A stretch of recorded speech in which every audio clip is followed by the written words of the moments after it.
여러분 안녕하세요. 오늘은 불인이도 이해하는 부동산 갭 투자에 대해서 정말 쉽게 설명해 드리겠습니다. 여러분, 주변에 갭 투자하는 분들 있으신가요? 갭 투자는 매매 가격과 전세 가격의 갭을 활용하는 투자라는 거 알고 계시죠? 개념적으로 이해는 하고 있지만 어려운 부분도 많이 있으실 거예요.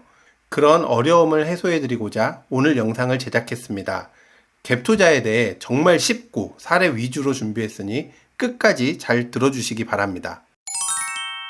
갭 투자 예시를 들어보겠습니다. 예를 들어 3억 원짜리 아파트가 있다고 가정을 해볼게요. 그 아파트는 전세 가격이 2억 5천만 원이어서 제가 5천만 원을 투자해서 이 집을 매수하는 겁니다.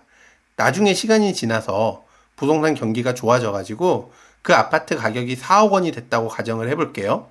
전세 세입자는 계속 살고 있었으므로 전세 가격은 2억 5천만 원 동일합니다. 투자금도 5천만 원 동일하겠죠? 근데 아파트 가격이 3억에서 4억으로 올랐으니 시세 차익이 1억 원이 생기는 겁니다. 근데 반대로 경기가 안 좋아서 매매 가격이 2억 원으로 떨어지면 어떻게 될까요? 2억 원에 어쩔 수 없이 팔아야 한다면 어떻게 될까요? 전세 가격은 2억 5천만 원이고 투자금은 5천만 원이었잖아요. 근데 이것을 2억 원에 팔아야 되니까 당연히 5천만 원은 사라지는 거고요. 그 집을 사는 사람에게 5천만 원을 더 줘야 합니다.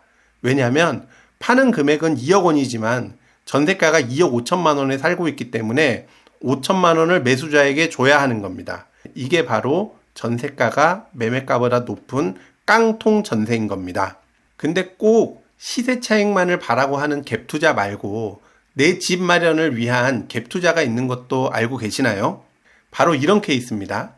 현재 제가 모아놓은 돈이 2억 원이 있는데 제가 살고 싶은 아파트가 5억 원이라고 가정을 해볼게요. 저와 배우자가 열심히 돈을 모아서 5년 뒤에 이 집을 산다고 가정해보겠습니다. 저와 배우자는 열심히 돈을 모았고요. 5년 뒤에 1억 원을 더 모아서 3억 원의 재산을 만들었습니다. 근데 그 아파트가 6억 원이 돼버렸다면 얼마나 허무할까요? 그럼 대출을 3억을 껴야 하는 거죠. 만약에 제가 5년 전에 샀다고 하더라도 대출은 똑같이 3억을 꼈을 겁니다. 5년 동안 1억 원 열심히 번 돈이 아파트 가격 상승으로 물거품이 돼버린 거죠. 근데 만약에 5년 전에 그 집을 갭을 끼고 사놓고 매매 가격이 5억 원에서 6억 원으로 올랐어도 저는 그 아파트를 5억 원에 샀기 때문에 갚아야 할 돈에는 변동이 없는 겁니다. 근데 제가 1억 원을 더 모았으니 나중에 입주할 때는 대출 2억 원만 끼고 6억 원짜리 아파트에 살게 되는 겁니다. 그래서 이런 갭 투자를 통해서 내 집 마련을 미리 할 수 있는 방법인 거죠. 제가 지금부터는 갭 투자 절대 원칙 4가지를 설명을 드릴게요. 첫째, 지방 대도시에 투자를 하라는 겁니다. 두 번째, 하공과 밀집 지역입니다. 세 번째, 대단지, 즉 대단지면 거래량이 좋기 때문에 대단지를 사는 것이 좋습니다. 마지막으로 전세가율이 높은 곳을 사야 됩니다. 그럼 하나씩 설명을 드리겠습니다. 지방 대도시에는 여러 곳이 있습니다. 예를 들어서 대전, 청주, 천안, 대구, 부산, 광주, 전주, 제주, 세종 이런 것처럼 지방의 대도시가 굉장히 많이 있죠. 저는 여기서 전주를 한번 예를 들어보도록 하겠습니다. 전주시 호객 논호를 가지고 왔는데요. 하공과 밀집 지역을 확인하는 방법을 알려드릴게요. 호객 논호에 들어가면 좌측 상단에 하공가라는 것이 있습니다. 이것을 클릭을 하시면요. 이런 식으로 하공가가 지금 형성되어 있는 이런 형태가 보입니다. 그중 가장 하공가가 많은 곳은 바로 여기인 것 같아요. 전북 1위라고 합니다. 120개 정도 있다고 하고요. 그래서 이것을 제가 확대를 해보겠습니다. 보니까 전라북도에서는 전주시 송천동이라는 곳이 가장 많은 하공가를 보유하고 있습니다. 그럼 우선 지역을 이곳으로 정하는 거죠. 아마 이곳은 분명히 전세가율도 괜찮을 겁니다. 제가 팁으로 선호하는 초등학교 알아보는 방법을 알려드리겠습니다. 제가 알아본 지역이에요. 근데 여기에 초등학교가 3개가 있습니다. 전주 신동초등학교, 송북초등학교, 그리고 오송초등학교 총 3개의 학교가 있습니다. 지도로 보기에는 어떤 초등학교를 가장 선호할 것 같으세요? 찾는 방법은 여러 가지가 있겠지만 제가 하는 가장 객관적인 방법을 말씀드리겠습니다. 바로 학생 수입니다. 3개 학교의 전체 학생 수를 보니 전주 신동초등학교는 575명, 송북초 547명, 오송초 1060명입니다. 따라서 오송초등학교의 선호도가 가장 높은 것을 알 수가 있습니다. 5, 6학년의 학생 수를 보면은 확연히 차이가 날 거예요. 신동초등학교는 1, 4학년 학생 수 대비 5, 6학년 학생 수가 20명 정도 는 것을 볼 수 있죠. 다음으로 송북초등학교는 1, 4학년 학생 수 대비 5, 6학년 학생 수가 10명 정도 늘었던 것을 볼 수가 있습니다.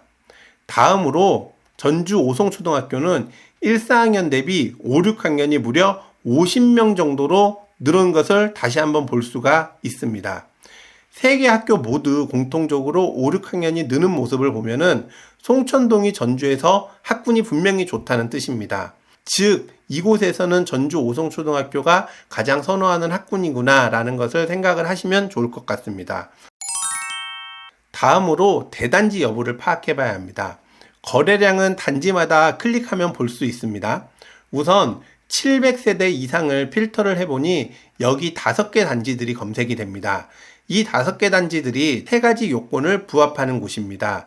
지방 대도시, 학원과 밀집 지역, 대단지와 거래량을요. 마지막으로 전세가율을 보겠습니다. 호객노노에서 전세가율을 80%에서 100%로 검색해보니 아까와 동일하게 5개 단지가 검색이 되는 겁니다.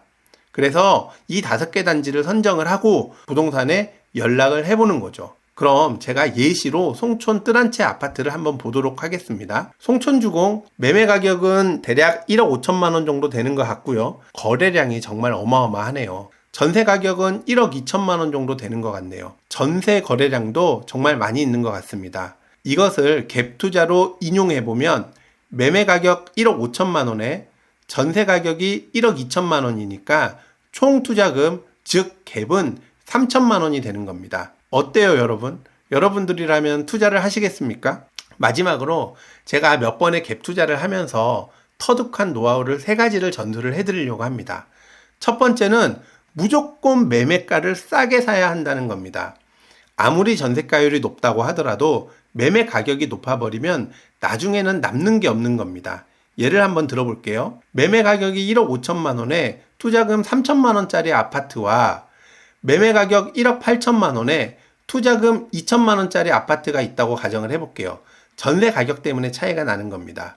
컨디션이 크게 차이가 나지 않다면 어떤 걸 사야 될까요? 당연히 투자금이 1천만 원이 더 들어가더라도 매매 가격 1억 5천만 원짜리를 사야 합니다.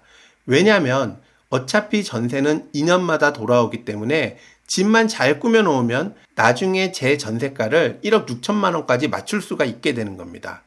그래서 매매 가격을 싸게 사는 게 가장 중요합니다. 두 번째로는 가장 좋은 곳을 사라는 겁니다. 아까 학군을 예를 들어 설명해 줬는데요. 갭 투자를 할 때는 가장 선호하는 단지를 선택해야 합니다. 그래야 부동산 경기가 안 좋다고 하더라도 집을 사고 팔 때 거래가 많이 나옵니다. 선호하는 단지는 부동산 시장이 안 좋다고 하더라도 필요에 의해서 어쩔 수 없이 입주를 해야 하는 상황이 많기 때문에 그만큼 거래가 잘 되는 것입니다. 마지막으로 중요한 것은 부동산 사장님과의 관계입니다. 관계가 좋으면 좋을수록 부동산 사장님이 제 편에서 중개를 잘해주기 때문에 유리한 조건으로 거래를 할 수가 있습니다. 갭 투자에는 굉장히 다양한 케이스들이 있습니다. 예를 들어서 전세가 맞춰져 있는 것도 있지만요. 제가 전세를 맞춰야 되는 경우도 있고요. 그 밖에 굉장히 많은 케이스들이 있는데 부동산 사장님들과의 관계가 좋다면은 그런 것들을 굉장히 원활하게 해결할 수 있습니다. 그래서 이렇게 3가지만 잘 유의한다면 나중에 언젠가 여러분들이 투자하실 때 크게 도움을 받으실 수 있을 거라고 생각합니다. 끝까지 들어주셔서 감사하고요. 다음번에는 더 좋은 내용으로 찾아뵙도록 하겠습니다. 감사합니다.